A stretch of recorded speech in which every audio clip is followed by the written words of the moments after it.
Bonjour à tous. Pour les conducteurs de véhicules électriques, la recharge est une des craintes principales avec l'autonomie. Et du côté des opérateurs de bornes, qu'il s'agisse de réseaux publics ou de flottes d'entreprises, la donne n'est pas simple non plus, car ils doivent choisir le bon matériel et déployer des stratégies de déploiement. Alors, quelle borne ? Pour quel usage? C'est la question à laquelle nous allons répondre aujourd'hui avec nos deux invités. Tout d'abord, Éric Muret. Bonjour monsieur. Bonjour. Vous êtes le responsable solution de recharge de véhicules électriques chez ABB France. Oui. ABB qui est leader mondial dans les technologies de l'énergie et de l'automation, et donc vous fabriquez des systèmes de bornes électriques. Absolument. Avec nous également Fabrice Spa. Bonjour monsieur. Vous êtes le cofondateur de Briscar, qui est le premier guide d'achat en ligne de véhicules électriques et hybrides, mais qui traite aussi des bornes de recharge. Alors, tout d'abord, on va commencer avec vous, monsieur Muret, si vous le voulez bien, par un petit point technique. Il y a plusieurs types de bornes de recharge. Est-ce que vous pouvez nous expliquer quels sont ces différents types? Alors, on va retrouver tout d'abord la charge dite lente ou dite normale, qui va permettre de recharger les véhicules donc, sur des périodes qui se situent entre 6 et 10 heures, et des puissances électriques de l'ordre de 3 à 6 kW, qui est principalement dédiée pour un usage, je dirais, à la maison, charge la nuit, etc. On va ensuite retrouver les charges dites accélérées ou semi-rapides. Donc là, nous sommes sur des puissances soit de 22 kW AC sur la technologie ou de 20 kW DC. Et là, on va pouvoir recharger le véhicule. Alors, AC alternatif et DC courant continu, hein, suivant les véhicules. Et là, donc, on va pouvoir recharger les véhicules dans des temps qui se situent entre 30 et 120 minutes. Et enfin, la dernière possibilité, c'est ce que l'on appelle donc la charge rapide, où là, on va être sur des puissances donc, de 43 kW alternatifs ou 50 kW continu. Et là, le temps de charge se situe entre 15 et 30 minutes. D'accord. Donc de la plus petite à la plus grosse, si l'on peut dire, on a donc lente, accélérée, rapide. Voilà, c'est normal pour les accéléré, oui. Normal, accéléré et rapide. Quand vous fabriquez comme ça des bornes, comment analysez-vous le besoin d'un point de vue marketing? J'imagine qu'il n'y a pas que la distinction technique qui compte. Non. Ce qui est très important, c'est de vraiment se rattacher, enfin, prendre en compte l'usage du véhicule qui est fait par le conducteur ou l'utilisateur. Et puis, le lieu aussi. Bien sûr, lorsque l'on va être en périurbain, du style, donc, le même processus que l'on trouve lorsque l'on fait le plein d'un véhicule à essence, on va chercher à s'arrêter le moins de temps possible. Donc, dans ce cas-là, la charge rapide est vraiment la solution. Quand on va s'arrêter, faire des courses dans un centre commercial, dans une grande surface, ou s'arrêter à un moment pour manger rapidement, on va s'arrêter 30 minutes, 1 heure, 1 heure et demie. La charge accélérée, dans ce cas-là, a absolument tout son sens et répond à l'usage. Lorsque l'on utilise son véhicule pour aller au bureau le matin et repartir le soir, la charge dite normale ou lente, effectivement, répond là aussi, une fois de plus, aux besoins. Par contre, si ce même véhicule, vous l'utilisez pour sauter d'un meeting à un autre ou sur différents lieux, eh bien, il va y avoir nécessité d'avoir en complément à la charge normale, soit de la charge accélérée, soit de la charge rapide. Un autre exemple, un transporteur du dernier kilomètre, hein, qui livre à partir d'une base qui est extra-urbaine, qui livre des centres-villes, il n'est pas imaginable qu'il utilise son véhicule, qu'il fasse 100 km et qu'il attende 8 heures derrière pour recharger et pouvoir réutiliser son véhicule. Donc là, la charge rapide, dans ce cas-là, éventuellement accélérée en fonction des cas, là aussi, a tout son sens. Donc ce qui est important, c'est d'avoir une technologie de charge qui soit adaptée à l'usage et au lieu où sont positionnées les bornes. D'accord. Alors, monsieur Spa, est-ce que ce sont des critères que vous utilisez justement sur votre site, notamment pour séparer, pour identifier les bonnes bornes? Tout à fait. En fait, il faut clairement imaginer, vraiment pour synthétiser ce que vient de mentionner monsieur Muret, il faut imaginer l'automobiliste, son véhicule électrique et ses déplacements ou les lieux de recharge à domicile, que ce soit une wallbox qui est une borne de recharge compacte dans un pavillon ou dans une maison individuelle, également On reste également sur de la recharge à domicile, mais en milieu copropriété, avec des options telles que la sécurisation de l'accès à la recharge, le relevé des consommations. Pour que mon voisin vienne pas se brancher chez moi. Exactement. Il y a un certain nombre de contraintes.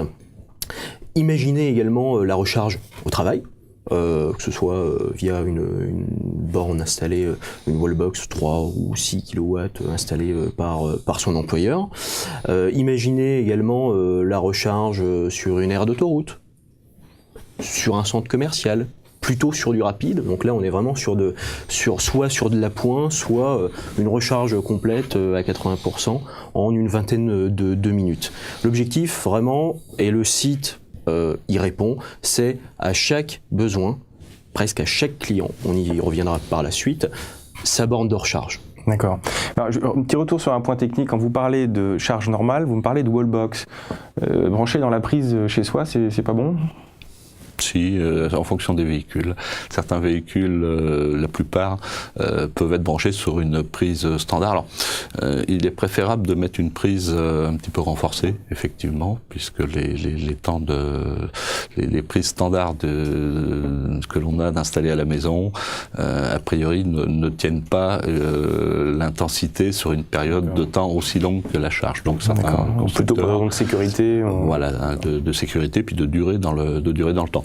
Donc dans ce cas-là, la wallbox effectivement est aussi une solution qui sécurise la connexion. D'accord. Donc un mix entre l'usager et le lieu. Monsieur Spa, vous qui recevez tous les jours des demandes d'usagers, qu'ils soient particuliers ou éventuellement des gestionnaires de flotte, qu'est-ce que vous observez ? Que vous demandent-ils ? On va commencer par les particuliers. Vous demandez quoi les particuliers quand ils cherchent une borne ? Typiquement un particulier qui vient sur notre site et qui s'intéresse à une borne de recharge ou à une wallbox est dans 80% des cas un acheteur ou un futur acheteur d'une Renault Zoé qui nécessite l'installation d'une wallbox chez soi. C'est un impératif. Contrairement à une Nissan Leaf ou une Citroën C0, on ne peut pas la brancher sur une prise standard, classique. Toujours pas. On attend encore ce fameux. On l'attend pour des raisons. Le fameux câble qui permettra de se brancher. Exactement. Qui devrait arriver normalement sur le premier semestre 2014, qui ne réglera pas tout. Tout à l'heure, vous parliez de la différence, enfin de la valeur ajoutée d'une wallbox à domicile. Finalement, c'est le temps de charge. Vous réduisez avec une wallbox en 3 ou en 6 kW de 30 à 40% le temps de charge. Alors, pour la majorité des utilisateurs, une prise standard va suffire. Ceux qui, à domicile, ceux qui vont souhaiter repartir le soir même ou revenir entre midi et 2 et faire des déplacements un peu plus longs, une wallbox s'imposera. Pour les particuliers, ça va être le premier critère, ça va être le véhicule, Renault Zoé. Deuxième critère, le prix. Plutôt un ensemble entre le prix, la prestation, le particulier aime bien comparer. Parce qu'on est sur un marché encore peu mature, donc sur des devis d'installation, on peut être sur de l'exotique comme sur du concret, plus réaliste. Wallbox, 3 kW. Voilà. Pour le particulier, c'est la demande essentielle avec un critère prix qui est prédominant. Pour les entreprises, très très variables, en fonction aussi de la taille de l'entreprise, on peut avoir des professions libérales ou de la TPE qui recherchent une solution de recharge compacte, donc une wallbox pour recharger soit leur Kangoo Z2 ou leur Nissan Leaf. On peut avoir des collectivités pour leurs services techniques qui veulent installer 5 ou 6 bornes de recharge pour recharger leur véhicule électrique.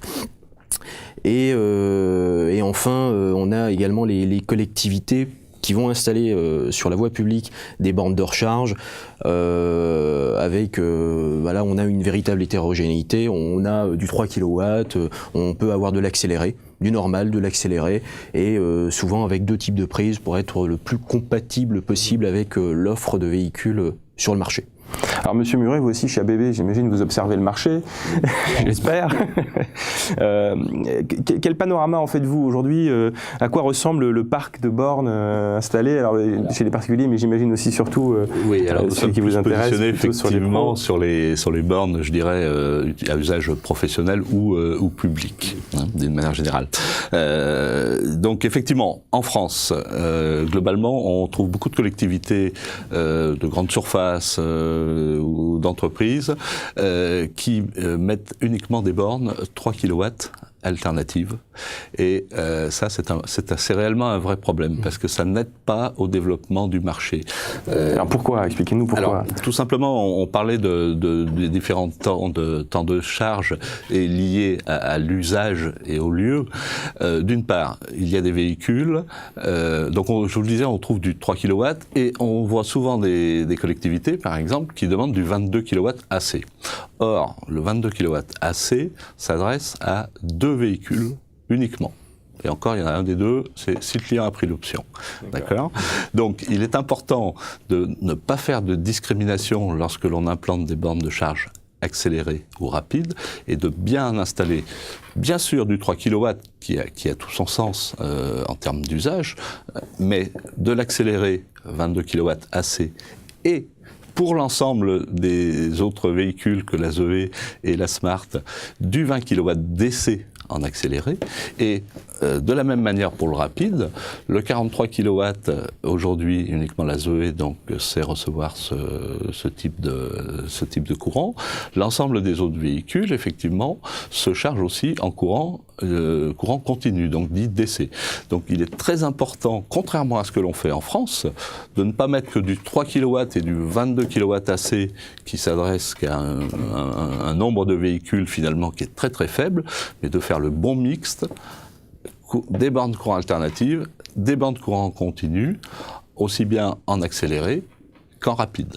Et on voit dans la plupart des autres pays où nous avons pu déployer dans des pays complets des infrastructures de plus de 200 bornes, eh bien dans la plupart des autres pays, on met en place une infrastructure de bornes accélérées ou rapides sur la voie publique, et effectivement, à la maison, dans les bureaux, du 3 kW, qui a tout, du 3 ou 6 kW, donc charge normale, qui effectivement a tout son sens, comme on le parlait.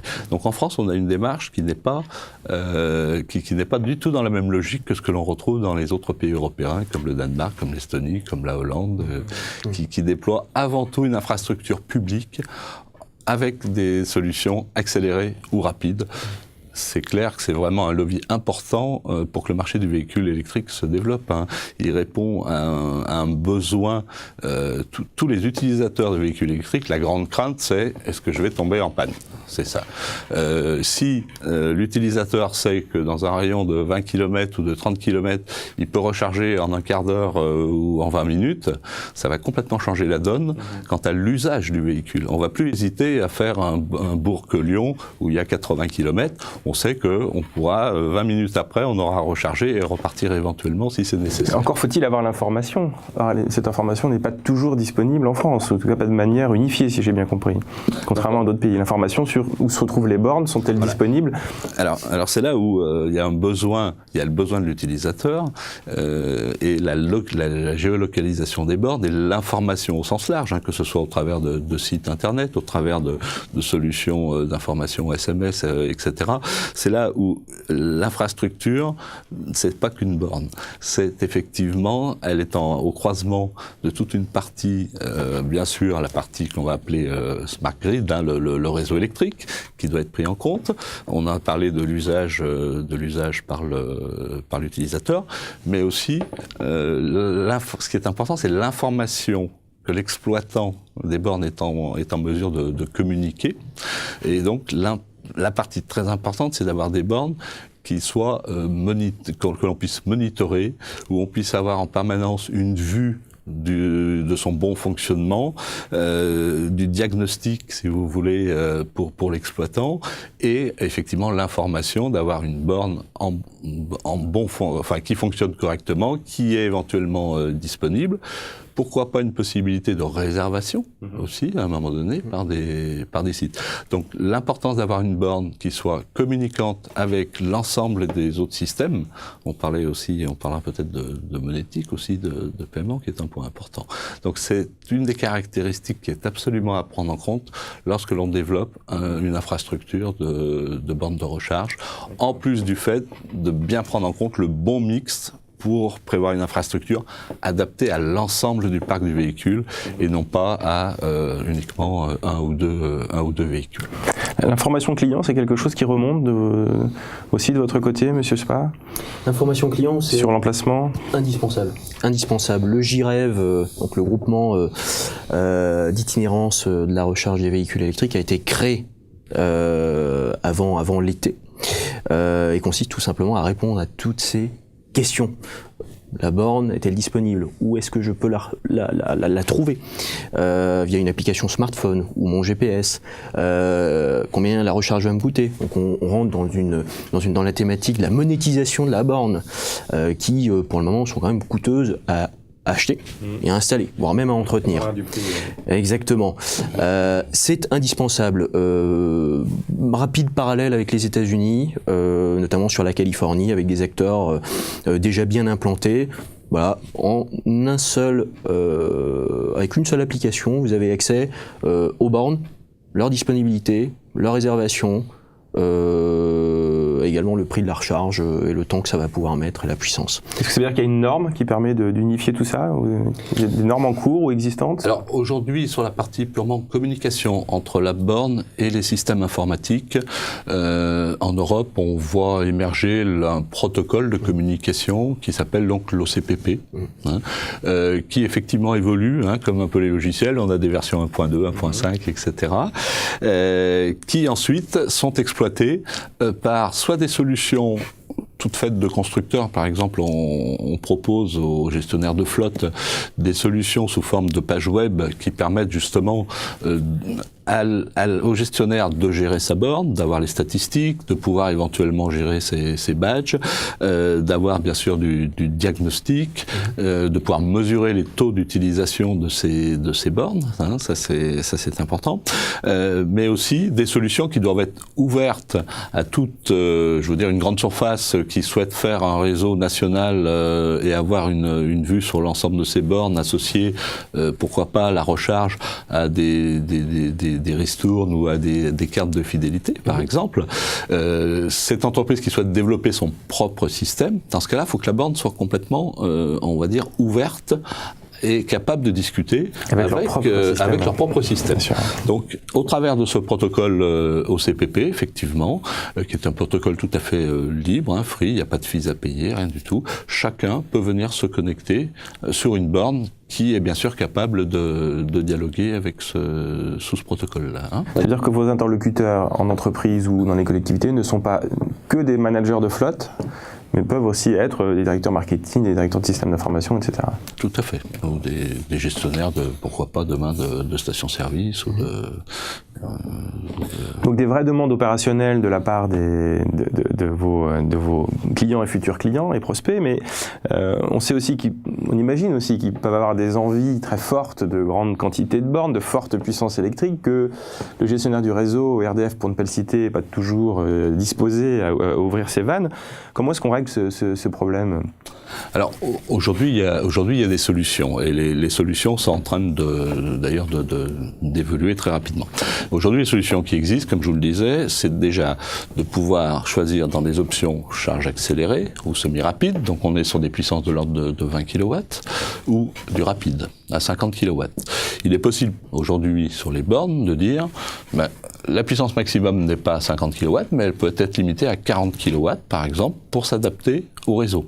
Il faut savoir en plus que lorsque l'on parle de puissance de 20 kW ou de 50 kW, c'est vraiment les premières minutes de la charge. C'est-à-dire que sur un temps de charge de l'ordre de 20 à 30 minutes, ce sont les 6-7 premières minutes qui atteignent ce niveau de puissance-là. Ensuite, c'est la batterie qui vient donner la consigne de charge à la borne et l'intensité, enfin la puissance en kilowatts, si vous voulez, diminue. Ce qui fait quoi? On pourrait séquencer la charge de différentes voitures? Ce qui fait qu'il est tout à fait possible, du coup, lorsqu'il y a des sites, par exemple, avec plusieurs chargeurs, de pouvoir effectivement attendre le démarrage d'une charge à 50 kW quand la borne d'à côté a commencé à descendre en termes de consommation au niveau du réseau.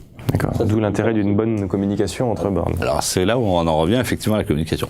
Il y a des possibilités de stockage d'énergie. Aujourd'hui, on propose des solutions de stockage d'énergie dans le domaine industriel aussi.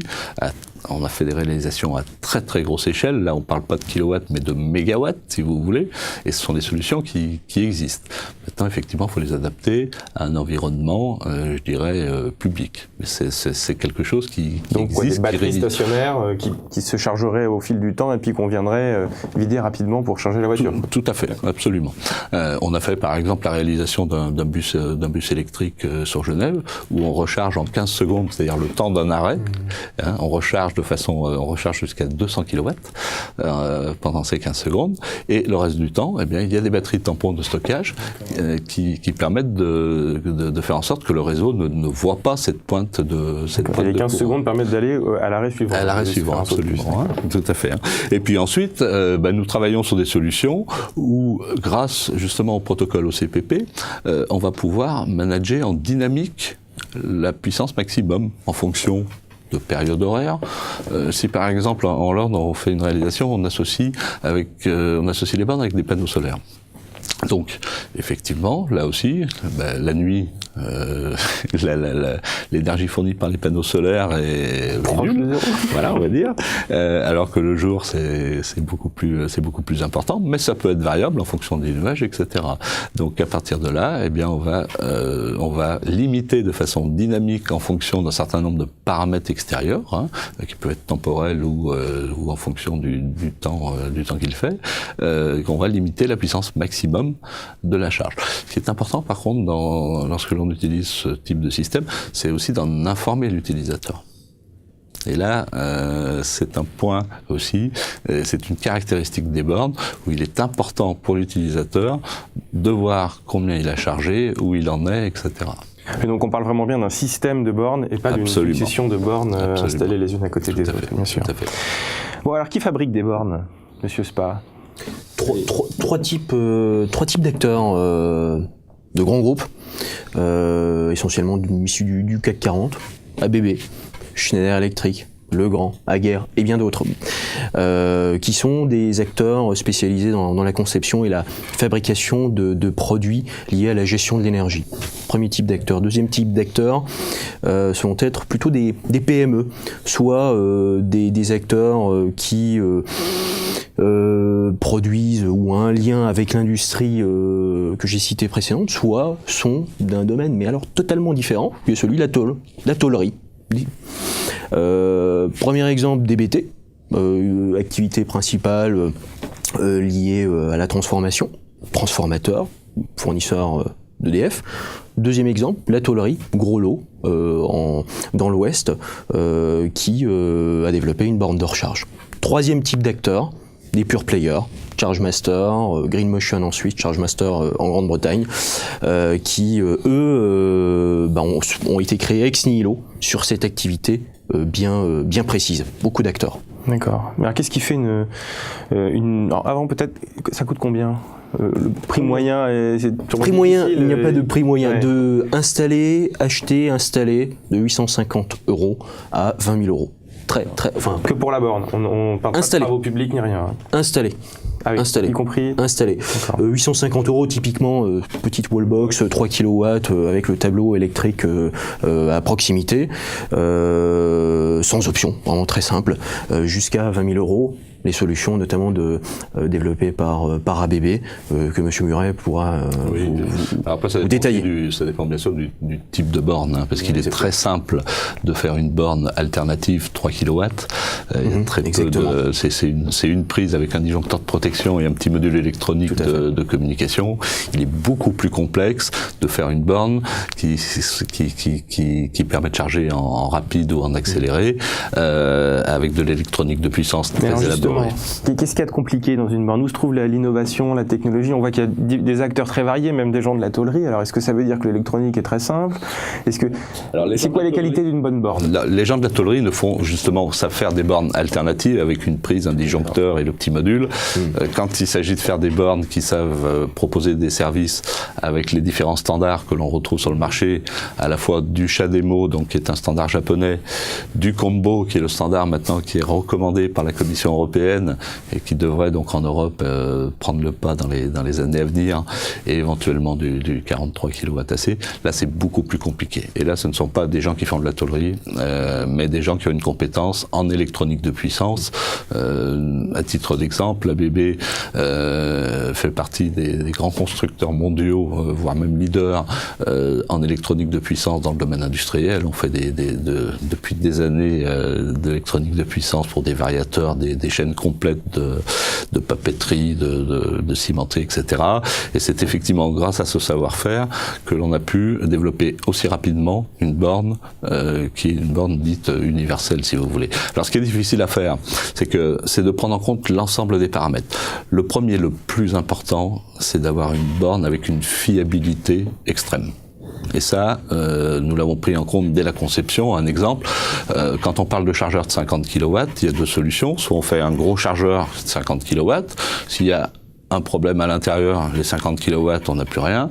Les solutions que l'on propose, nos chargeurs de 50 kW, en réalité, c'est 5 chargeurs de 10 kW. Donc si jamais il y a une carte électronique de puissance qui a un problème, eh bien, la personne, l'utilisateur, il va pas arriver devant une borne où il va charger 0, il va arriver devant une borne où il va charger effectivement que 40 kW. Mais il va charger. Donc ça, c'est le premier point. Deuxième point important, c'est d'avoir une borne qui soit utilisable par l'ensemble, par vous-même, par moi-même, par monsieur tout le monde. Donc il faut que l'utilisation soit simple, soit intuitive. C'est aussi la problématique que l'on retrouve, c'est de faire une borne qui ait un niveau de sécurité suffisant. Et là, le nouveau standard Combo est draconien sur les performances électriques d'isolation. J'entrerai pas dans le détail, mais c'est très compliqué de faire une borne au standard Combo avec le niveau de performance concernant la sécurité qui est demandé donc par la spécification. Et puis c'est aussi de faire une borne qui soit capable, comme on le disait, de communiquer, donc de pouvoir prendre en compte tout un tas d'informations. Donc on voit qu'il y a effectivement de la tôlerie, il y a de l'électronique de puissance très élaborée. Il y a toute une partie informatique, système informatique, et donc le tout dans un environnement qui est la rue. Donc effectivement, faut pas que la première fois qu'il y a du sel, parce qu'il y a neigé un petit peu, ou qu'il fasse moins 10 ou moins 20 degrés, la borne elle s'arrête. C'est la raison pour laquelle on fait des bornes par exemple qui sont en acier inoxydable, ou une borne en bord de mer qui au bout de 2 ans commence à se corroder ou à avoir des problèmes justement d'isolation dans le temps, avec l'humidité, etc. Donc l'ensemble de toutes ces contraintes effectivement fait qu'une borne est relativement difficile à réaliser. Voilà, on arrive bientôt au terme de cette émission, mais avant de nous quitter, est-ce que vous auriez chacun un conseil à donner aux décideurs ou aux managers de flotte qui nous regardent, Monsieur Spar? À chaque véhicule et à chaque usage, sa borne. Voilà. Vraiment de manière synthétique, une borne, un véhicule, un besoin, et on essaie de choisir la meilleure solution. D'accord. Monsieur Muret. Ça va rejoindre ce que dit M. Spatch. Je dirais, un investisseur, investissez dans une infrastructure qui est d'abord composée de bornes universelles, c'est-à-dire qui va répondre à l'ensemble du parc de véhicules avec les différents standards, avec le bon mixte de bornes normales, accélérées et rapide, bien prendre en compte le standard à venir qui est le Combo. Ça, c'est le point important. Et ce qui est très important aussi, c'est d'avoir une solution qui soit évolutive. On parlait tout à l'heure de services environnants à la borne. Aujourd'hui, on a un certain nombre de services qui existent. On ne connaît pas les services de demain. Un autre exemple, le standard CHAdeMO, c'est un petit peu comme les logiciels, il y a des versions 0.9, 1.0. Imaginez qu'on installe des centaines, voire des milliers de bornes et qu'il faille upgrader cette version de CHAdeMO. Vous imaginez les coûts induits s'il faut faire le tour avec sa petite voiture de chaque borne. Donc il est impératif d'avoir une borne qui a un niveau de communication très avancé et qui puisse évoluer dans le temps. Un autre exemple d'évolution, un client aujourd'hui qui investit dans une borne ABB 20 kW, donc accélérée, demain il peut l'upgrader à 50 kW. D'accord. Donc l'évolutivité est un facteur très très important. La connectivité est aussi un autre point qui est à prendre en compte, pratiquement avant l'aspect purement financier. Parce qu'effectivement, le pas cher peut coûter très cher après. Merci beaucoup à tous les deux pour vos éclairages. Merci à vous également, internautes, de nous avoir suivis. Je vous rappelle que vous pouvez retrouver nos autres vidéos sur cleantechrepublic.com. Au revoir.